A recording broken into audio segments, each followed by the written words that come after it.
નમસ્કાર દર્શક મિત્રો, હું છું રૂપલ વણિજિયા. સંપૂર્ણ ન્યૂઝમાં આપનું સ્વાગત છે. આજે આપણી આસપાસ જે પણ સુખ સુવિધાઓ ઉપલબ્ધ છે તે બધી વિજ્ઞાનને આભારી છે.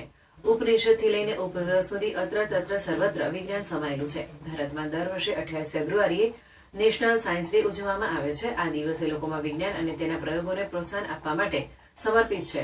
આ દિવસે દેશના મહાન વૈજ્ઞાનિક સીવી રમને પ્રકાશના ફોટોન થિયરીના આધારે રામન ઇફેક્ટની શોધ કરી હતી, જેમાં તેમને નોબેલ પ્રાઇઝ આપવામાં આવ્યું હતું. આ શોધની યાદમાં 1987 થી 28 ફેબ્રુઆરીએ રાષ્ટ્રીય વિજ્ઞાન દિવસની ઉજવવામાં આવે છે.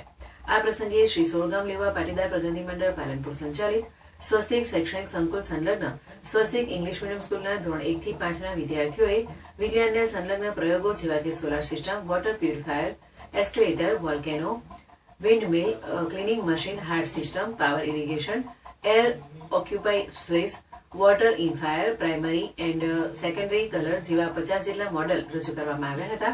આ પ્રસંગે મંડળના પ્રમુખ રમેશભાઈ પટેલ, ઉપપ્રમુખ પ્રકાશ ગામી, હાઈસ્કૂલના આચાર્ય મણિભાઈ સુથાર તથા મહેન્દ્રભાઈ પંચાલે આ વિજ્ઞાન મેળામાં હાજરી આપીને બાળકોનો ઉત્સાહ વધાર્યો હતો. આ પ્રસંગે બાળકોના વાલીઓ પણ પોતાના બાળકની વૈજ્ઞાનિક રજૂઆતને નિહાળવા મોટી સંખ્યામાં હાજર રહ્યા હતા. આ સમગ્ર કાર્યક્રમનું આયોજન મંડળના પ્રમુખ રમેશભાઈ પટેલના માર્ગદર્શન હેઠળ સ્વસ્તિક ઇંગ્લિશ મીડિયમના આચાર્ય હેતલબેન રાવલ અને સમગ્ર સ્ટાફના સહકારથી કરવામાં આવ્યું હતું.